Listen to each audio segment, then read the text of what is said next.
그 지난번에 한번 얘기했지만 그 문제는 이제 영현쌤이 여러분들 시험 범위가 다 나오면 일단 문제 저 지문에 대한 공부를 먼저 해야 되니까 시험 범위 맞춰서 영현쌤이 뽑아주신다고 하셨고 그 해설지는 내가 담당하기로 했는데 얘가 그 파일 본 사람들은 알겠지만 그 해설지가 400페이지야 전체가. 그래가지고 이걸 다 뽑는 거는 일괄적으로 다 뽑는 거는 좀 너무 비효율적이라는 생각. 그 뽑히지도 않고 사실 우리 복사하기 바꿨는데 120페이지 넘어가면 스테이플이 안 된다 하더라고. 그래가지고 내가 방법을 좀 생각해 봤었는데 1에서 10강까지 뽑고 11에서 20강까지 뽑고 21에서 30까지 뽑고 이런 식으로 하면은 찝힐 수 있게 뽑을 수 있거든. 뽑을 수 있는데 그렇게 뽑는 게 좋은가? 400페이지짜리 이렇게 니네가 그 스테이플한 걸로 묶어서 들고 다니는 게 과연 좋은가라는 생각이 들더라고. 그래가지고 일단 파일을 먼저 올린 이유가 그것 때문이고, 만약에 자기가 나는 파일 말고 종이로 받고 싶다고 하면은 시험 범위를 나한테 정확하게 적어서 알려주면은 시험 범위에 해당하는 지문만 지문이란다. 그 강만 묶어가지고 내가 따로 뽑아줄게. 그러면은 조금 더 효율적일 것 같아. 그래서 나한테 그 3층 교무실에 가면은 내 책상 어딘지 알지? 거기 잘 모르겠으면 제일 지저분한 데 보면 돼. 그래서 3층 교무실에 가서 내 책상에다가 자기 이름하고 그 시험 범위 몇 강 번호는 안 적어도 된다. 번호별로 편집을 해서 주는 거는 너무 소모적인 것 같아서 그냥 시험 범위를 자기가 다 적어가지고 그 포스트잇에다가 해설지 뽑아주세요라고 적어 놓으면 내가 그거에 맞춰서 뽑아줄 테니까. 된 거지? 쌤자리 가면 포스트잇 있어요? 아니 그 수장쌤 앉으신 뒤쪽에 가면은 포스트잇이 항상 고정적으로 놓여 있더라고.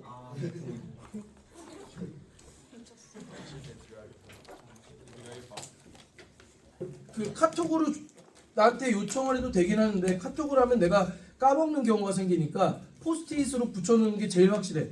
그러면 내가 까먹더라도 그 다음 날이라도 그 교무실 가서 앉아 있으면서 보게 되니까 그러면 이제 가장 확실해. 됐지? 6강 3번은 인간의 인지에 대한 컴퓨터 모델의 한계. 지문이 굉장히 불친절하다. 지문이 굉장히 불친절해가지고 내가 재미나이하고 한참 이야기를 나눴는데 일단 읽어보자 한번. The reliance on the computer as a model for the operations of the human mind. 아유 문장도 불친절해요. 그 컴퓨터에 대한 의존이지.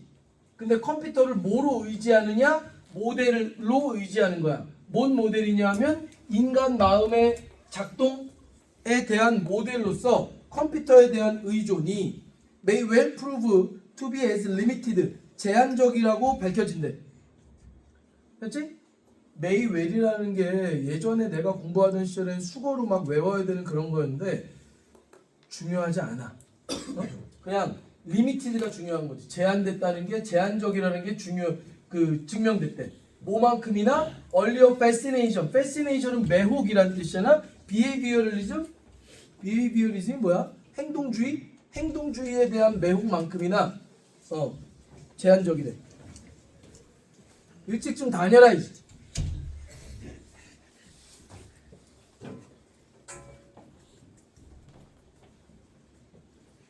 됐지? 뭐 아픈데? 심리학자들이 이미 시작했어. 깨닫기 시작했어. 뭐를? 흠이지, 흠.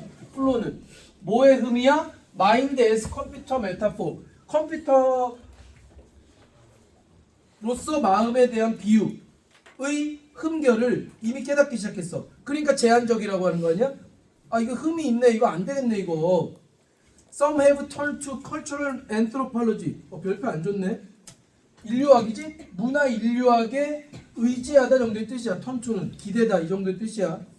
야 이거 컴퓨터 메타포로 안 되니까 문화 인류학을 한번 공부해 볼까? As a way of understanding the factors outside any particular individual brain. 어떤 개인의 두뇌 바깥에 있는 요소들을 이해하기 위해. 근데 어떤 요소냐면 개인이 세상을 이해하도록 도와주는 이 두뇌 바깥의 요소들을 이해하는 방식으로서 문화 인류학에 기댔대. 뭐 하자는 거지? Others such as Jerome Bruner one of the founders of cognitive psychology, 인지심리학이라는 뜻이 인지심리학의 설립자 중에 한 명인 이 제롬 브루너 같은 사람들은 find that the computer analogy는 비유지, 이 컴퓨터 비유가 그것과 함께 불행한 전환을 가져온다고. 어디서부터? construction of meaning, 의미의 구성으로부터 어디로 전환이야? 정보의 처리로의 전환. 아, 또 뭔 말이야 이게. 브루너의 얘는 뭐 숙고 정도의 뜻이 그 머신 모델의 여기는 왜 노란색 안 치는데? 한계에 대한 숙고는 근데 노란색을 칠하긴 칠하는데 크게 의미가 있지는 않아 보여서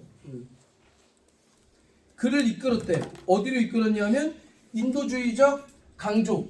뭐에 대한 강조? 내러티브와 스토리텔링에 대한 강조. 얘를 왜 강조하냐면 얘가 essential ingredients in understanding human cognition. 인간의 인지를 이해하는 데 있어서 필수적 재료로서 얘를 강조한 거야. 그런데 이것이 fascinating intellectual journey, 아주 매혹적인 지적 여정이래.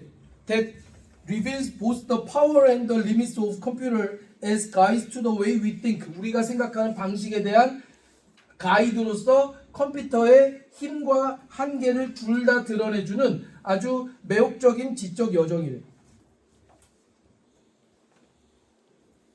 그래서 뭐라는 거냐? 인간의 인지에 대한 컴퓨터 모델의 한계. 한계가 있으니까 다른 걸 좀 찾아볼까 해서 답은 4번. 아유. 일찍 좀 다녀. Alternative perspective on human cognition beyond the computer model. 컴퓨터 모델을 넘어서는 인간의 인지에 대한 대안적 관점 이런 뜻이. 아유. 이 글의 원문은 내가 찾아보긴 했지만 그 원문을 구글에서 다 읽어보진 않았거든. 그래서 잘은 모르겠지만 이 글의 원문은 이렇게까지 불친절하지 않아. 아니 원문에 있는 그대로 나왔는데 왜 불친절하지 않아? 이 위에 설명이 있거든. 그러니까 우리가 저게 뭔 소리야 하는 것들에 대해서 차근차근 설명을 해오고 있었어. 됐어? 자, 일단 내용을 한번 정리해보면 컴퓨터는 인간 마음을 설명하는 모델이다 라고 하는 주장에 따옴표가 이렇게 붙어있는 이유는 이 사람의 주장이 아니고 필자의 주장이 아니고 이렇게 주장하는 사람들의 주장에 한계가 있습니다 라고 이 사람은 주장하는 거지. 됐지? 그래서 대안이 뭔데? 문화인류학이 있고 그 다음에 두 번째 대안은 JB라고 하는 건 여기 나와있던 제롬 브루너지. 제롬 브루너가 의미 구성에서 정보 처리로의 불행한 전환이라고 말했던 것. 응? 뭔가 이상하지? 왜 이상하냐면 이 제롬 브루너라고 하는 사람은 분명히 의미 구성에서 정보 처리로의 불행한 전환에 대해서 언급을 했어. 하지만 언급만 했지 대안은 아니잖아 이게. 그래서 이상한 거야 이거. 맞아? 그러니까 의미 구성에서 정보 처리로의 불행한 전환이라는 것은 결국 컴퓨터를 인간의 마음을 설명하는 모델로서 사용하는 것이 한계가 있다. 불행하다고 했으니까 한계가 있다라고 하는 주장이 뒷받침되는 문장이긴 하지만 대안은 아닌 건데 대안이 그 뒤에 나왔지. 이야기랑 내러티브랑 스토리텔링이 인간의 인지를 이해하는 데 있어서 필수적이다. 된 거야? 자, 그럼 이제 스토리를 다시 한번 정리해보자. 일단 제일 먼저 이 글이 갖고 있는 문제의식이 뭔지를 우리가 파악을 못하기 또는 파악이 어렴풋이밖에 안 되기 때문에 일단 문제가 생긴 거야. 이 사람들은 뭘 탐구하고 싶은 거야? 인간의 생각, 인간의 마음을 탐구하고 싶은 거야. 된 거야? 근데 이 인간의 생각을 탐구하는 데 있어서 맨 처음은 아닌지 모르겠지만 맨 처음인지는 모르겠으나 이 지문에 언급된 애 중에서 가장 먼저 나온 게 비헤이비어리즘이야. 비헤이비어리즘, 행동주의야. 행동주의는 뭐냐 하면 제미나이를 통해 내가 확인을 해본 바로는 이렇게 얘기하더라고. 심리학이 과학으로서 이제 자리를 잡기 시작하면서 과학의 핵심은 실험을 통한 검증이잖아. 그래서 이 사람들이 검증을 하고 싶어 하는데 집착해 있었대, 심리학자들이. 그러다 보니까 사람의 마음은 검증을 못 하잖아. 사람의 마음은. 그래서 사람의 마음이 발현되는 것으로서 행동을 최우선 연구 대상으로 삼는, 심리학에서 저 사람의 행동을 최우선 연구 대상으로 삼는 것이 바로 행동주의래. 된 거야? 그럴듯한 이야기잖아. 사람의 마음이 행동을 통해서 표출된다고 보는 거니까. 그런데 사람의 마음이 행동을 통해서 모두 다 표출되지 않는 거야. 그러니까 이 행동주의에 대한 초기의 매혹, 심리학자들이 여기에 완전 빠져들었다는 거지. 야, 그렇구나. 행동은 연구를 할 수 있네. 실험을 통해서 수치를 확인할 수 있네. 그러네. 여기에 완전 빠져들었지만 얘만큼이나 제한적이라고 얘기하는 거지.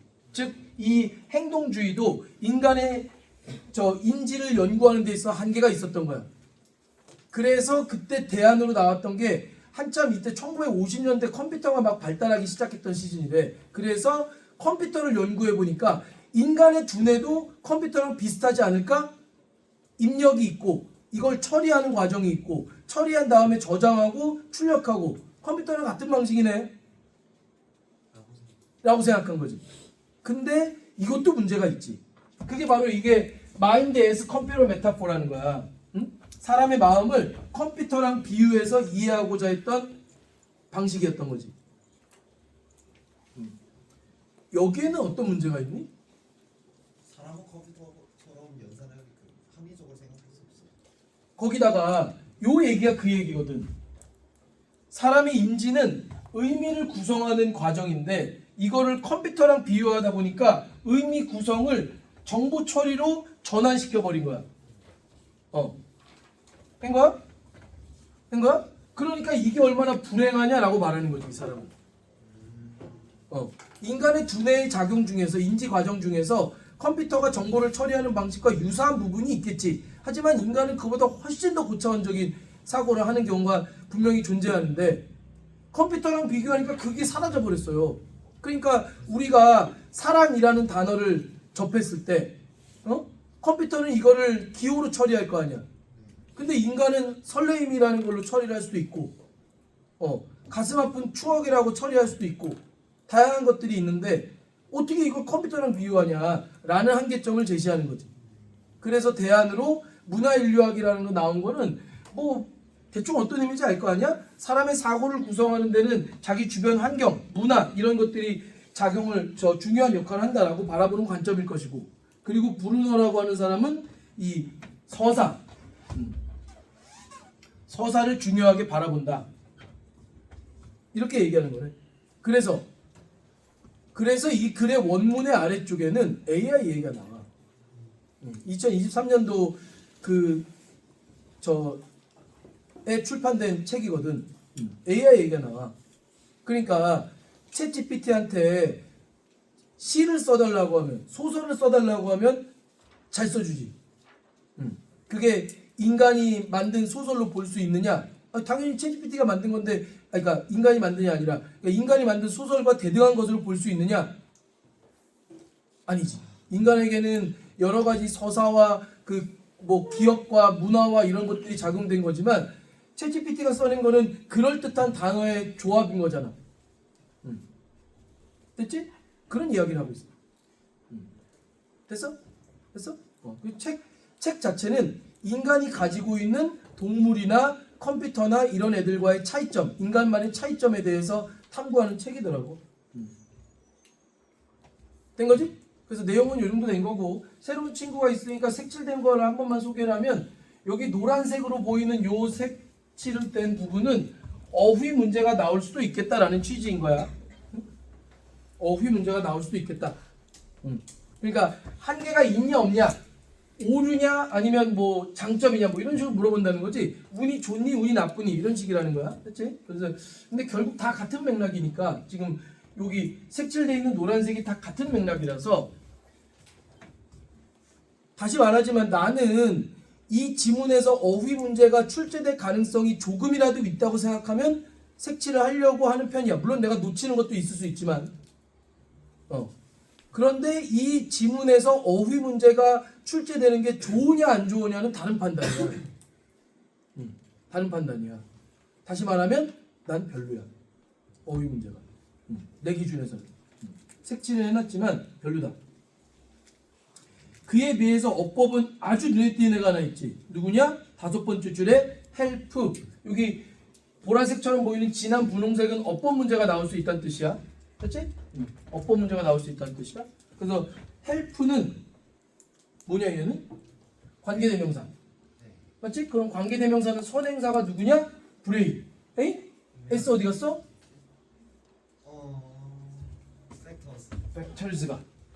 팩터스가 선행사입니다. 된 거야? 네, 여러 번 얘기했지만 관계대명사와 선행사의 거리가 멀면 무조건 어려워. 그런데 얘는 내가 여태까지 봤던 문장들 중에서 손꼽힐 정도로 관계대명사와 선행사의 거리가 멀다. 됐지?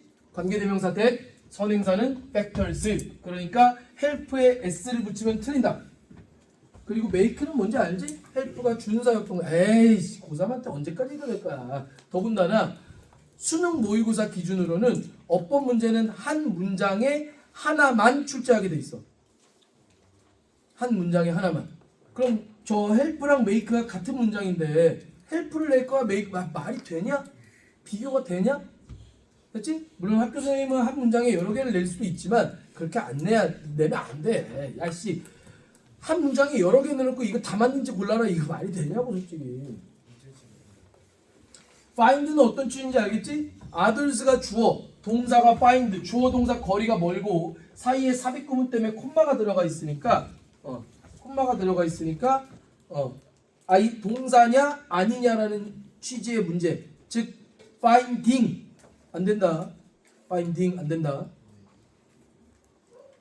그 다음에 carries는 왜 출제를 한 거냐? carry는 타동사니까 뒤에 목적어가 반드시 있어야 되는데 with it이라고 하는 애가 중간에 들어가면서 목적어가 가려져 있어요. 얘가 목적어야. 얘가 목적어. 이 불행한 전환을 그것과 함께 가져온다. 이런 취지인 거지. 된 거야? 된 거야? 그럼 얘를 문제는 어떻게 낼 거냐? 보통 능동태 뒤에는 목적어가 바로 오고 수동태 뒤에는 목적어 말고 다른 애가 오기 때문에 그러니까 얘가 수동태 아닐까라고 착각하게 만드는 문제를 낼 수 있는 거지. 됐지? 그 다음에 리드는 뭐 빤히 보이는 거네. 주어가 reflections, 동사는 모델, 아니 뭐래, 리드, 모델이 주어가 아니란 얘기지. 됐지? 수일치 문제. 됐지? 어? 아, 이건 관계 부사 생각했어. 관계 부사, 그러니까 that 또는 in이치. 됐어? think의 목적어가 없는 불완전한 문장 아니다. 아니다. 뭘 생각하는 게 아니라 그냥 생각이야. 그냥 생각. 된 거야? 만약에 제가 관계대명사라면 way가 think의 목적어여야지. 맞아? 그게 아니라 인간이 다양한 생각을 하는 방식이라는 뜻이야. 정규 조지 말고.